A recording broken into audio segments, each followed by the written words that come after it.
un sabbat de 3 nuits. Ses cigares et ses coups de cafard.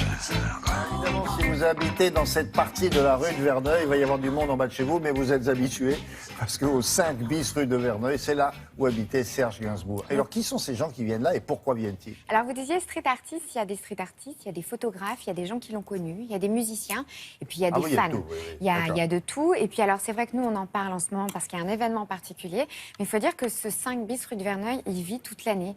Très souvent, le week-end, des gens viennent. C'est sur les guides pour les touristes. Enfin, c'est vraiment une adresse célébrissime. Hôtel particulier, donc, où Serge Gainsbourg a vécu pendant 22 ans, tous les ans, entre le 2 mars et le 2 avril. Alors, pourquoi ces dates? 2 mars, date de sa mort, 2 avril, date de naissance.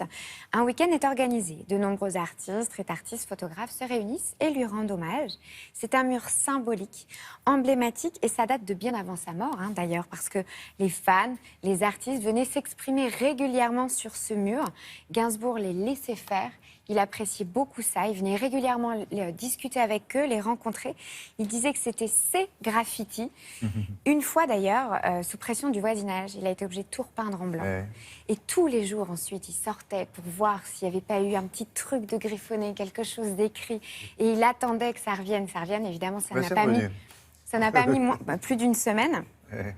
Alors, tout ce qui s'est passé sur ce mur est dans ce livre qui s'appelle Gainsbourg Graffiti.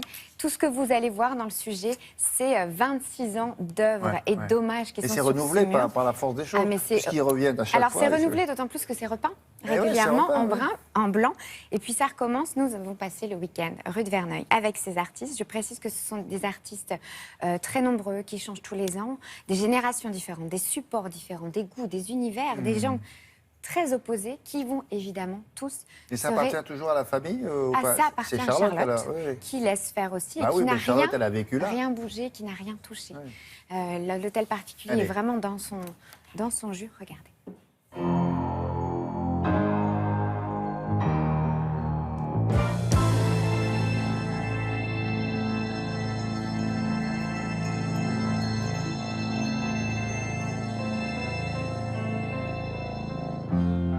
Je suis l'homme à tête de chou. J'ai connu le mur en 89, donc du vivant de Gainsbourg. C'était un mur qui était en fond blanc, tout blanc, et sur lesquels il y avait beaucoup d'écritures des fans, qui mettaient leur message d'amour signés, datés.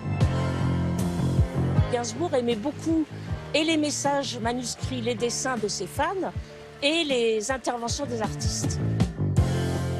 J'ai repeint une fois, et pendant 8 jours, j'ai vu l'angoisse. Je me suis dit, putain, ils m'aiment plus, les gamins, pisseuses. Et puis, plaf, ça a recommencé. Alors là, maintenant, je touche plus.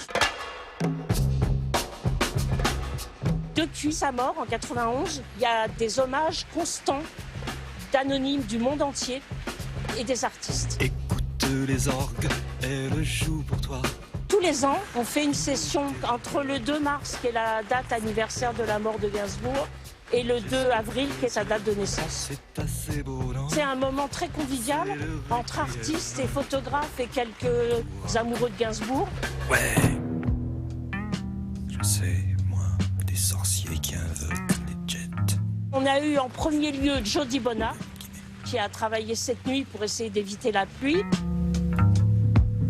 J'avais jamais peint sur ce mur, qui est quand même un mur emblématique quand même de la ville de Paris. Et je suis vraiment grand fan de Serge Gainsbourg en plus, donc ça tombait bien, ça regroupait les deux.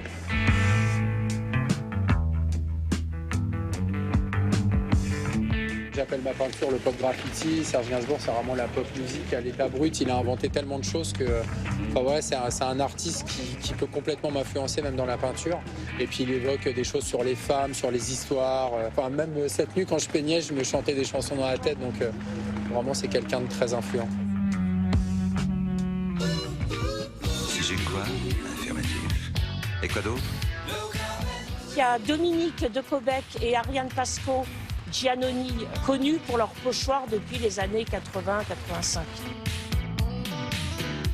Ensuite, on a Marlène Erard, toujours de rouge vêtue, et qui fait des peintures sur papier qu'elle colle sur le mur, très colorées. Et quoi d'autre? Pastèque, il est réputé pour coller ses toiles et en général il les colle en hauteur. La technique? Affirmatif. Du doigté?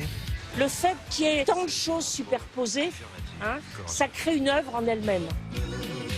Il y a une poésie, il y a de l'humour, il y a de l'ironie, et puis il y a cette expression de l'amour pour Gainsbourg en tant que musicien, en tant que chanteur, en tant qu'écrivain, parce qu'il a des textes fabuleux. Donc c'est un grand livre ouvert. Affirmatif. Et quoi d'autre? Tout ça, c'est à découvrir dans ce livre, William, dans le livre, vraiment ou alors, si vous passez édité par chez là. Omniscience. Et si vous passez par là, voilà, exactement. Au début, hein, c'est le 5. 5 bis. 5 bis, même, très précisément. Vous ne pouvez pas vous tromper, hein, c'est marqué dessus, si j'ose dire. Merci beaucoup.